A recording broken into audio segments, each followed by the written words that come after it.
Welcome!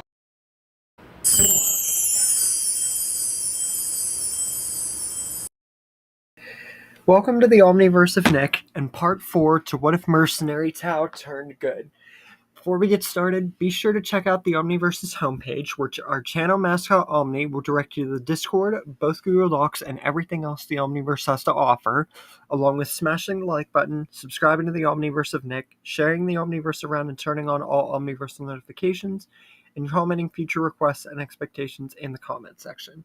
With all that said, let's get started.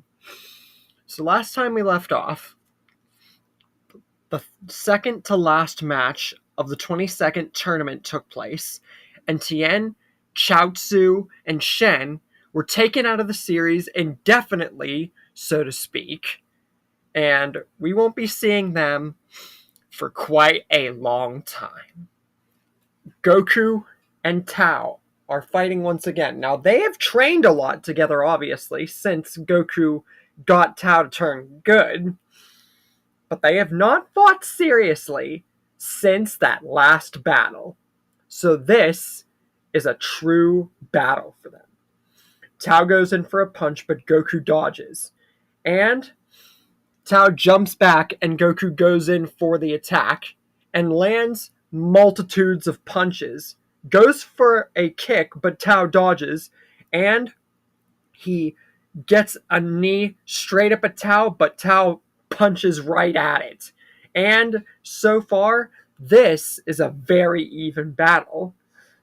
Tao lunges down and gets Goku down to the ground with a slamming knee, and then grabs him and launches him upwards by his collar, flings him about, and then goes in for a punch, but Goku goes in for one punch and then another. But Tao launches back and uses a super double Dodon Ray, as Kid Goku uses a Kamehameha. And this not only launches Tao out of the ring, but it also launches Goku.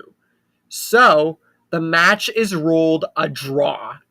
And by default, if it wasn't already obvious from the clue left last time, and those who saw the Discord, and just on the obvious note that this battle was very even, Yamcha has won the tournament. And for the first time, I think, in Dragon Ball What If history and Dragon Ball history as a whole, Yamcha has become a world champion and received the cash prize and the world title.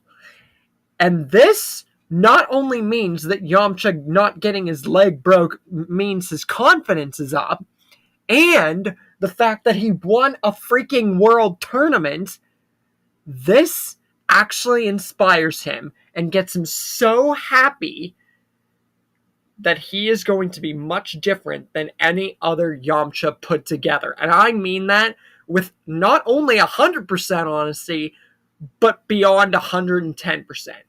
This Yamcha is going to be so endeared to training, getting stronger, and improving because now he's a world champion. But it also means that Yamcha is going to become one of the mains for this story. And I've really never given Yamcha that much credit before, besides the Cybermen story, which is getting remade. But that's a different story. So, time will tell how Yamcha will affect the story now that he is a world champion, and now that he hasn't had his leg broke. The group celebrates, but then Goku realizes that he left the power pole back at the grounds, and he finds Krillin dead.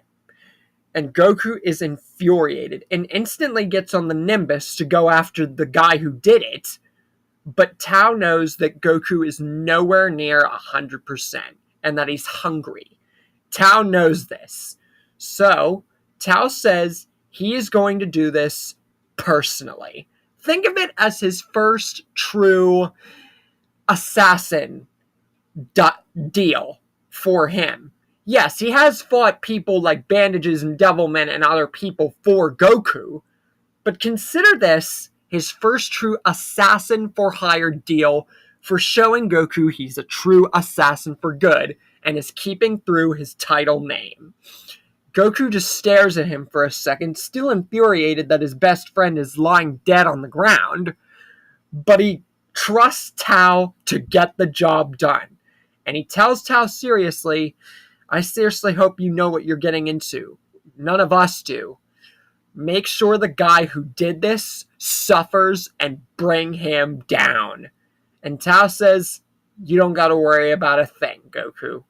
And he gets on a tournament pillar and flies towards sensing the guy who did this to Krillin. And soon enough, he encounters Tambourine. And the two face off. And this battle is actually pretty dang even, with Tao being just around Tambourine's power, if not just a tiny bit in the middle of it. Tao uses a super Dodon Ray, but Tao stops every move that Tao throws at him. Almost. He does land a few blows, though. But then Tao gets a blade out.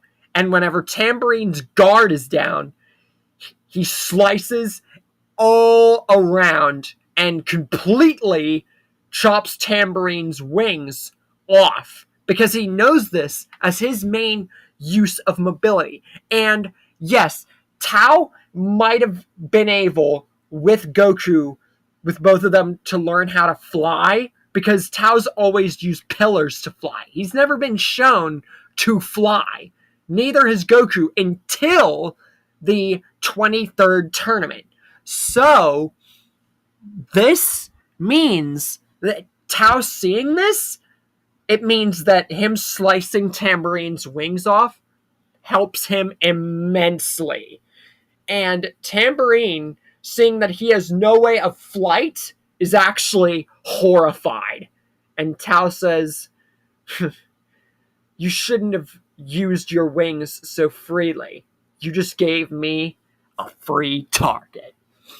And Tao uses a double Super Dodon Ray and completely incinerates Tambourine. King Piccolo is brought in and senses this, and he now knows if someone was able to take out Tambourine, then this means this is trouble. So he spits out another egg. And Goku arrives on the Nimbus, actually being energized with food and sensing all of what had been going down, and Tao tells him everything. And this means that even though this guy was killed, either they have just dealt with the threat or something bigger is approaching. And with the Dragon Radar and going to get the Dragon Balls because of fearing, and Goku possibly getting told by Master Roshi if he figured it out by this point, either way, Goku and Tao, Goku on the Nimbus and Tao on one of the pillars that he always makes, go for a Dragon Ball that is right near them. And they meet Yajirobe and learn about what's been going on with him and just get to meet him and everything like that. And I don't think that with two people, Yajirobe would be stupid enough to fight in this era. And Tao, seeing this, says he thinks we might need that Dragon Ball. And this is later confirmed because Tao begins to sense something coming towards them. And Yajirobe says, no matter what, he doesn't really care, because this is his.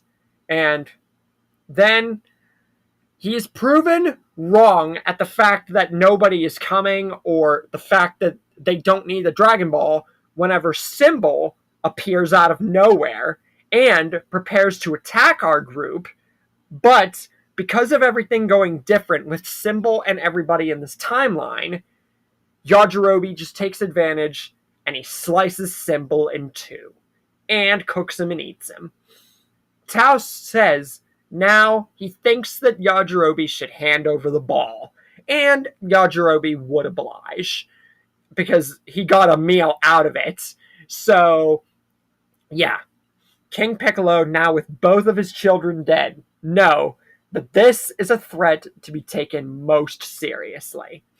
And he now knows he must confront these people personally. And he does. He confronts Tao and Goku personally. And Yajirobe is in the mix. And Roshi arrives on the scene. And Yamcha is there. So this means that King Piccolo is utterly outmatched. And Master Roshi is actually able to seal him without dying. And even if he did die, I'll get to what happens in a minute. Pilaf, Piano, Shu, and Mai are up above, witnessing all of this go down. But Tao knows that this time, he knows that if that's one of King Piccolo's henchmen and Pilaf's gang teamed with them, they all need to die, and they need to die now. So, he gets a grenade, and he blows up not only the ship, but everybody on it. So Piano and Pilaf's gang all die. Shenron is summoned, and Krillin and Roshi are brought back to life. Because I feel that Roshi would still die from using the move. Because at this point, it's not like Dragon Ball Super where he could just spam the move over and over again. So I feel that even if he were to contain him, like I've done in a few other stories, that he would still die. So Krillin and Roshi get resurrected. Then, Goku and Tao go up to Korin's place because Korin informs them that further training can be done, and he trusts Mercenary Tao now, seeing everything has gone on. So, he informs Goku and Tao of the Ultra Divine Water, and Tao asks Korin if he's actually trusts him and that he can partake in this endeavor too, and Korin says he's seen everything Tao has done to redeem himself after Goku beat him in their fight in this land, and how he resurrected Bora and has done so much. So, if everybody else, like Goku, has given Tao another chance and Tao has proven himself, then Korin feels that he should oblige as well and give Tao another chance. So, Goku drinks the Ultra Divine Water and gets the power. Tao drinks it, and I know that in many other stories, I've had the second guy basically get the Ultra Divine Water with Goku and survive, and that is down to the fact that Yajirobe had a little tiny droplet of it, and he didn't seem to get stronger from it, but he also didn't die either, and it was also not a whole drink like Goku. So, whether you would want to believe it in it or not, and considering the fact that Tao was able to get past the Devil Might Beam in this timeline, I'm just going to go with the fact that it empowers Tao like Goku and he doesn't die. So, Tao, like Goku, is even stronger. And now the two are ready for a higher level of training, and with King Piccolo sealed, this means that what is about to occur next getting into Z will be infinitely different as we get into a whole new playing field of Tao's turning good story. Now get out! What? Get out! Everybody get out!